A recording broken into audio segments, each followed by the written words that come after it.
थे कि उस समय द्रौपदी का चीरहरण हुआ था। मणिपुर में एक अंधा राजा हमारे देश का नरेंद्र मोदी जी हैं कि जो मणिपुर में चीरहरण हुआ तो उनको नंगा घुमाया गया। ये बहुत शर्म की बात है कि इतिहास में पहली बार हमारे हिंदुस्तान में प्रधानमंत्री फुल बहुमत से सरकार बनने के बाद प्रधानमंत्री की कार्यकारिणी में महिला को नंगा घुमाया जा रहा है। मुस्लिमों को तो कोई दिक्कत नहीं है, भाजपा सरकार को उनसे दिक्कत है। कोई मुसलमान कहता है क्या कि हमें मोदी जी से दिक्कत है, हमें भाजपा सरकार से दिक्कत है? कोई मुसलमान को सुने आज तक आप कि हमें हिंदुस्तान से दिक्कत है या हमें भाजपा से दिक्कत है? भाजपा के लोगों को दिक्कत है। सटीक खबरों का सीधा असर। आप देख रहे हैं एनसीआर समाचार, खबर भी असर भी। नमस्कार, मैं आपके साथ रितेशना मंगवाना और आप देख रहे हैं एनसीआर समाचार। आरएसएस प्रमुख मोहन भागवत का बड़ा बयान आया मणिपुर को लेकर। उन्होंने कहा है मणिपुर कम से कम 1 साल से जल रहा है, आगजनी में रखा हुआ है, पर अभी तक वहां पर किसी भी तरीके की शांति की स्थापना नहीं हो पाई है। और ये भी उनका कहना है कि 10 साल पहले वहां पर शांति थी और अब शांति क्यों नहीं हो पा रही है। हालांकि क्या लग रहा है, जब से आरएसएस और भाजपा है उनमें क्या फूट पड़ती हुई नजर आ रही, जिस तरीके से मोहन भागवत बयान दे रहे हैं। तो हमारे साथ इसी मुद्दे पे बातचीत करने के लिए राजकुमारी गुप्ता है, जो कि आपको याद होगा कि इन्होंने जब राहुल गांधी की सदस्यता छीनी गई थी तो उन्होंने अपना घर जो है राहुल गांधी को दिया था। तो इनसे सीधा बातचीत करेंगे, इस मुद्दे को लेकर क्या सोच रही हैं। पहले तो बहुत बहुत स्वागत है आपका एनसीआर समाचार में। मोहन भागवत जिस तरीके से आप बयान दे रहे हैं कि कम से कम 1 साल से ज्यादा हो गया मणिपुर पे कोई ध्यान नहीं दे रहा, कोई शांति की स्थापना नहीं कर पा रहे, तो क्या वो डायरेक्ट नरेंद्र मोदी को कह रहे हैं, क्या फूट पड़ती हुई नजर आ रही है? बेटा, इसको फूट नहीं कहते। अगर कोई सत्य बोल रहा है, सत्य की लड़ाई लड़ रहा है, तो इसको फूट नहीं कहते। मोहन भागवत भी हमारे ही देश के हैं, हमारे ही देश में रहते हैं, उनकी परिवार भी रहती है, आगे भी वही यहीं रहेंगे। आज मणिपुर का 1 साल हो गया, मणिपुर के जलते प्रधानमंत्री जी फुल बहुमत से सरकार में थे।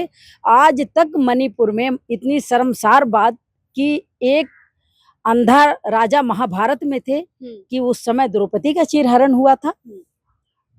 मणिपुर में एक अंधा राजा हमारे देश का नरेंद्र मोदी जी हैं कि जो मणिपुर में चीरहरण हुआ तो उनको नंगा घुमाया गया। ये बहुत शर्म की बात है कि इतिहास में पहली बार हमारे हिंदुस्तान में प्रधानमंत्री फुल बहुमत से सरकार बनने के बाद प्रधानमंत्री की कार्यकारिणी में महिला को नंगा घुमाया जा रहा है। ठीक है, तो सत्य बोलना कोई गुनाह नहीं है। आपको मोहन भागवत जी सत्य बोल रहे हैं। जब वो देख के लगता है, मैं तो यही कहूंगी कि फूट कम, इसको फूट नहीं कहते हैं, इसको कहते हैं कि मोहन भागवत जी का जमीर जग गया। मोहन भागवत जी तो हिंदू राष्ट्र की भी मांग करते हैं, वो भी सही है क्या फिर? आज कौन सा राष्ट्र है? कौन सा राष्ट्र है? आज हिंदू राष्ट्र नहीं है, आज हिंदुस्तान नहीं है। उसमें सिख भी रहते हैं, सब रहते हैं। जब देश की आजादी हुई, देश की लड़ाई हुई, देश की आजादी में भी ये हिंदू मुसलमान सिख ईसाई थे, तो आज भी हैं, तो क्या दिक्कत है? तो आप सहमत है हिंदू राष्ट्र वाले बयान से? भाई, आज भी तो ये हिंदू का ही है, ये मुसलमान का देश तो है नहीं। मुसलमान रह रहे हैं ना, है तो हिंदुस्तान, है तो हमारा भारत, है हमारी इंडिया। पर आजादी में तो दोनों का ही वो है योगदान। तो हिंदुस्तान है। आज वो कौन सा नया काम करने जा रहे हैं, हिंदू राष्ट्र बनाएंगे? ये हिंदुस्तान नहीं है क्या? पहले भी तो हिंदुस्तान में मुस्लिम नहीं आते क्या? क्यों मुस्लिम क्यों नहीं रहेंगे भाई? उनका घर नहीं है क्या? देश की आजादी में वो नहीं थे क्या? वही तो सवाल उनके बाप दादा जिन मुसलमानों हमेशा से हिंदू राष्ट्र की बात करती है, जिन मुसलमानों की ये बात करते हैं, वो मुसलमान भी उनके आजा पुरखा या किसी जमाने में वो भी हिंदू थे। मुगलों ने बनाया था, मुगलों ने जबरदस्ती शासन करके कितने हिंदुओं को मुसलमान बनाया था।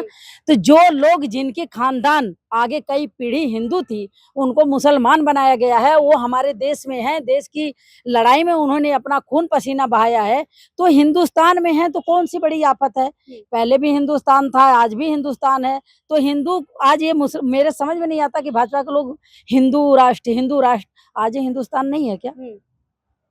आज भी हिंदुस्तान है, कल भी हिंदुस्तान रहेगा। हिंदू खतरे में है। हिंदू खतरे, वही हिंदू खतरे में है जो भाजपा के अंधभक्त हैं। बाकी हम भी हिंदू हैं, आप भी हिंदू हो, खुले घूम रही हो, अपना काम कर रही हो, हम तो नहीं खतरे में हैं। पर मुस्लिमों की क्यों दिक्कत हो रही है इस भाजपा से? मतलब कि पहले जो भाजपा की सरकार, मुस्लिमों को तो कोई दिक्कत नहीं है, भाजपा सरकार को उनसे दिक्कत है। कोई मुसलमान कहता है क्या कि हमें मोदी जी से दिक्कत है, हमें भाजपा सरकार से दिक्कत है? कोई मुसलमान को सुने आज तक आप कि हमें हिंदुस्तान से दिक्कत है या हमें भाजपा से दिक्कत है? भाजपा के लोगों को दिक्कत है। जो हिंदू मुसलमान, एक बात मैं और आपसे बताना चाह रही हूँ, हिंदू मुसलमान भाजपा के लोग करते हैं। अब करेंगे या नहीं करेंगे? करते हैं कि नहीं? बिल्कुल करते हैं। तो अपना जमाई मुसलमानों को क्यों बनाते हैं भाई? कौन अगर है? कितनी लिस्ट आपको निकाले, आप लोग मीडिया को भाई लिस्ट निकाल लो कि कितने भाजपा के लोगों के दामाद मुसलमान हैं। तो दामाद मुसलमान चाहिए और हिंदू राष्ट्र चाहिए, ये कहाँ की राजनीति है भैया? अब एनडीए की सरकार है तो अब हिंदू मुस्लिम होगा या नहीं होगा? हिंदू मुस्लिम ये लोग शुरू से किए हैं और करते रहेंगे, लेकिन अब नहीं कर पाएंगे क्योंकि इनकी बैसाखी की सरकार है। बैसाखी की सरकार है, मोदी जी जो विचार रखेंगे तो 10 लोग उस विचार को फाइनल तो करेंगे। अब मोहन भागवत जी ने सवाल उठाया कि मणिपुर 1 साल से जल रहा है, तो मोहन भागवत जी का कहीं न कहीं जमीर जिंदा हुआ है कि महिलाओं के साथ अत्याचार हुआ है। हमारी देश की महिला है, हमारी देश की आन बान शान है, हमारी देश की इज्जत है। उन महिलाओं को नंगा घुमाया गया है और 1 साल से प्रधानमंत्री कान में आंख में तेल डाल के बैठे हैं, उनको कुछ दिखाई नहीं दे रहा। पहले स्मृति ईरानी महिला विकास मंत्री थी, अब अन्नपूर्णा है। क्या लगता है मणिपुर पर कुछ बोलेंगी या वो चुप्पी साध रखेंगे? स्मृति ईरानी सिर्फ उनकी जबान खुलती है, राहुल गांधी राहुल गांधी राहुल गांधी, सोनिया जी सोनिया जी सोनिया जी, बस। बाकी उनके सामने महिला नंगी घुमाई जाए, उनके सामने बेटियों का रेप हो, उनके सामने 3 बजे रात को बेटियों को जला दिया जाए, उनके सामने किसानों के ऊपर गाड़ी चढ़ा के 8-9 किसान को मार दिया जाए। स्मृति ईरानी की औकात थी क्या बोलने की? स्मृति ईरानी की औकात नहीं थी, क्योंकि उनको कुर्सी जो दी गई थी वो कुर्सी उनकी प्यारी थी, उनको हिंदुस्तान प्यारा नहीं था। जो अमेठी के लोग जिता के उनको बैठाए थे, कभी वो अमेठी की लड़ाई लड़ी है क्या? कभी यूपी की लड़ाई लड़ी है क्या? यूपी में बेटियों का रेप करके 3 बजे रात को जलाया गया था, पूरा हिंदुस्तान तमाशा देखा था। स्मृति ईरानी का कभी मुंह खुला क्या? 6 महीने तक पहलवान बेटियां जंतर मंतर पे पड़ी रही, पुलिस वालों ने उनके छातियों पे पैर रख के घसीटे हैं, स्मृति ईरानी बोली क्या? स्मृति ईरानी को अपनी कुर्सी प्यारी थी, ना कि हिंदुस्तान प्यारा है। अब जो एनडीए सरकार बनी है, क्या लग रहा है मणिपुर पर कार्रवाई होगी, शांति की स्थापना होगी जिस तरीके से मोहन भागवत के? देखिए, पहले इनकी फुल बहुमत की सरकार थी, इन्होंने जितना गुंडागर्दी करना था कर लिए। ईडी, सीबीआई, छापा, जेल, इन्होंने जितना गुंडागर्दी करना था कर लिए। अब तो अगर ये 50 हैं तो 50 इनके गठबंधन के लोग हैं, तो कैसे इनकी मनमानी चलने दिया जाएगा बताओ? हम लोग रहेंगे रोडों पे, हम लोग अपना काम करेंगे, इनको कैसे किया जाएगा? कैसे करने दिया जाएगा इनकी अच्छा, मनमानी? स्मृति ईरानी को शामिल करेंगे इंडिया गठबंधन? बाबू, स्मृति ईरानी इस समय ढलता सूरज है, वो उगती सूरज नहीं है। और नरेंद्र मोदी हमारे देश के प्रधानमंत्री उगते सूरज को सलाम करते हैं, ढलते सूरज को नहीं। तो स्मृति ईरानी अब ढलती हुई सूरज है, अब वो गला नहीं फाड़ेंगी। राहुल गांधी राहुल गांधी राहुल गांधी, सोनिया जी जवाब दो सोनिया जी। आज स्मृति ईरानी आए ना, उनकी औकात है आके बोले कि अमेठी के लोग जूते मार के क्यों भगाए हैं? हार के भागी हैं, भाग के जाके गाड़ी में बैठ गई हैं, अब गला नहीं फाड़ना है। पर जब सिलेंडर पर खुल के बोली थी तो आपकी हवा टाइट हो गई थी। कब उन्होंने वो प्रोटेस्ट करती थी जब कांग्रेस की सरकार थी, सिलेंडर 400 का था, तब स्मृति ईरानी खूंटा तोड़ के भागती थी। 400 का सिलेंडर, महंगाई बहुत हुई, महंगाई की मार अब की बार भाजपा सरकार। जब 1000 रुपए 1200 का सिलेंडर बिकने लग गया तो कहाँ गई स्मृति ईरानी? कहाँ गए? स्मृति ईरानी उस समय महिला बाल विकास की मंत्री थे, एक बार आवाज तो उठाते कि 1200 का सिलेंडर जा रहा है। और कांग्रेस के जमाने में 400 का सिलेंडर बहुत महंगा दिखता था, और आज 1200 का सिलेंडर वो महंगा नहीं है। तो स्मृति ईरानी को अपनी कुर्सी प्यारी है, स्मृति ईरानी की गलती नहीं थी, स्मृति ईरानी की औकात नहीं है सच्चाई बोलने की। तो आरएसएस वाले भी भाजपा का साथ छोड़ते हुए नजर आ रहे हैं क्या? आरएसएस वाले भी भाजपा का साथ छोड़ते हुए नजर आ रहे हैं?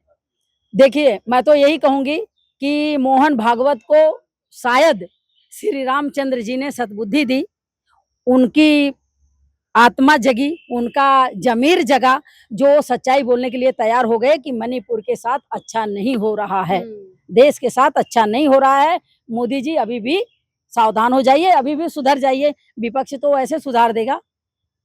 तो पहले उन्होंने ही आगाह कर दिया प्रधानमंत्री जी को, तो अच्छी बात है। ठीक है, बहुत बहुत शुक्रिया बातचीत करने के लिए। हमारे साथ राजकुमारी गुप्ता थी। इनका सीधा सीधा कहना है कि मोहन भागवत का ज़मीर जाग चुका है, पर जिस तरीके से बयानबाजी मोहन भागवत कर रहे हैं, क्या लग रहा है कि आरएसएस और भाजपा में फूट पड़ती नजर आ रही है? और क्या इस मणिपुर के मुद्दे पर एनडीए की सरकार एक कड़ा कदम उठाएगी, कुछ फैसला लेगी, या फिर इसी तरीके से जो मणिपुर है 1 साल से जलता हुआ दिखाई दे रहा है, वह शांति की स्थापना हो भी पाएगी या नहीं, बड़ा सवाल है। मैं आपके साथ रितेश मंगवाना और आप देख रहे थे एनसीआर समाचार।